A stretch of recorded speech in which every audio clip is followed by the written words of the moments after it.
Hello दोस्तों, आपका हमारे चैनल पर स्वागत है। दोस्तों, आज की कहानी का नाम है जीवन का सत्य। दोस्तों, क्या आपने कभी सोचा है कि मेरे इस मानवीय जीवन का क्या अस्तित्व है? मेरे लिए इस मानव जीवन जो कि ईश्वर की अनमोल देन है, उसकी क्या महत्वता है? क्या आपने कभी अपने आप को गहराइयों से जानने या समझने का प्रयास किया है? मानवीय तौर पर कहा जाए तो हम इस जीवन को सिर्फ अपनी ज़रूरतों को पूरा करते करते ही व्यतीत कर देते हैं। मनुष्य के लिए उसकी ज़रूरत क्या है? रोटी, कपड़ा और मकान, यही ना? पर यह असल सत्य नहीं है। हर मनुष्य का जन्म इस धरती पर एक विशेष कारण से होता है, जिसे हम धीरे धीरे समय के साथ समझते चले जाते हैं। कई लोग अपने इस मानवीय जीवन के सत्य को समझ नहीं पाते, क्योंकि वे हमेशा नकारात्मक सोच ही रखते हैं। यही अंतर है नकारात्मक और सकारात्मक सोच में। जहाँ नकारात्मक सोच हमारे लिए समस्याएं पैदा करती है, वहीं सकारात्मक सोच हमारे लिए नए नए अवसर लाती है। आइए हम इस जीवन के सत्य को एक कहानी द्वारा समझने की कोशिश करते हैं। कहानी का नाम है धनवान सेठ की कहानी। तो चलिए दोस्तों, कहानी को प्रारंभ करते हैं।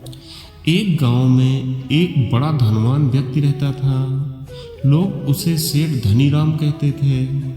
उस सेठ के पास प्रचुर मात्रा में धन संपत्ति थी, जिसके कारण उसके सगे संबंधी, रिश्तेदार, भाई बहन हमेशा उसे घेरे रहते थे। वे उन्हीं के राग गाते थे। सेठ ने उन सभी लोगों का काफ़ी मदद करता था। तभी अचानक कुछ समय बाद सेठ को एक भयंकर रोग लग जाता है। इस भयंकर बीमारी का सेठ ने बहुत उपचार करवाया, लेकिन इसका इलाज नहीं हो सका। आखिरकार सेठ की मृत्यु हो गई। यमदूत उस सेठ को अपने साथ ले जाने के लिए आ गए। जैसे ही यमदूत सेठ को ले जाने लगे, तभी सेठ थोड़ी दूर जाकर यमदूतों से प्रार्थना करने लगे कि मुझे थोड़ा सा समय और दे दो, मैं लौट कर तुरंत आता हूँ। दूतों ने उसे अनुमति दे दी। सेठ लौट कर आया, चारों ओर नजरें घुमाई और वापस यमदूतों के पास आकर बोला, शीघ्र चलिए। यमदूत उसे इस प्रकार अपने साथ चलने के लिए तैयार देखकर चकित रह गए और सेठ से इसका कारण पूछा। सेठ ने निराशा भरे स्वरों में कहा, मैंने हेरा फेरी करके अपार धन एकत्रित किया है, लोगों को खूब खिलाया पिलाया और उनकी बहुत मदद भी की। सोचा था कि वो मेरा साथ कभी नहीं छोड़ेंगे।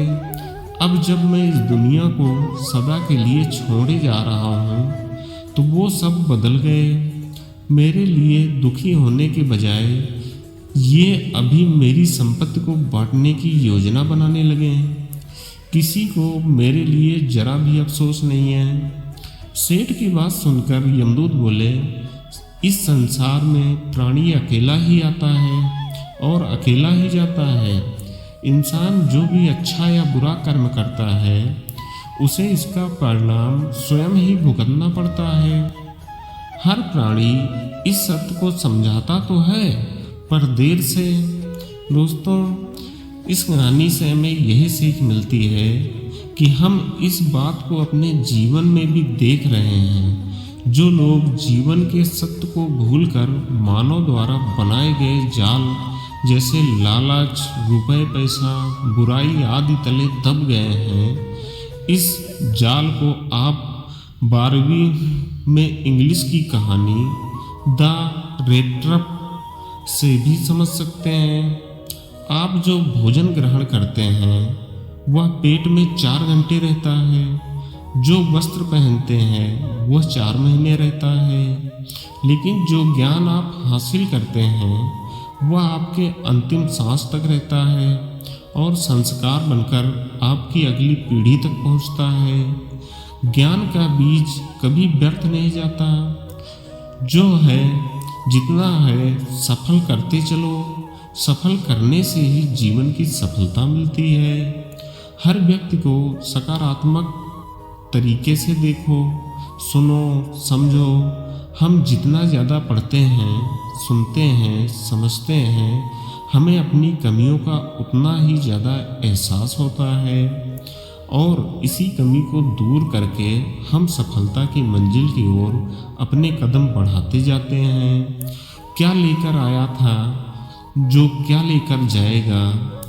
कर कुछ ऐसा जाओ जो लोग तुम्हें याद रखेंगे। बस आपको यह करना है कि कोशिश करो कि गलत काम नहीं करना। किसी चीज़ को देखकर ज़्यादा लालची नहीं होना है। लाइफ को एंजॉय करते चलो। दोस्तों, आपको ये हमारी कहानी कैसी लगी कमेंट करके ज़रूर बताएं। साथ ही साथ चैनल को सब्सक्राइब और लाइक भी करें। दोस्तों, आपको ऐसी ही कहानी हम लाते रहेंगे। चलिए दोस्तों, मिलते हैं नेक्स्ट वीडियो में। तब तक के लिए आपका बहुत बहुत धन्यवाद।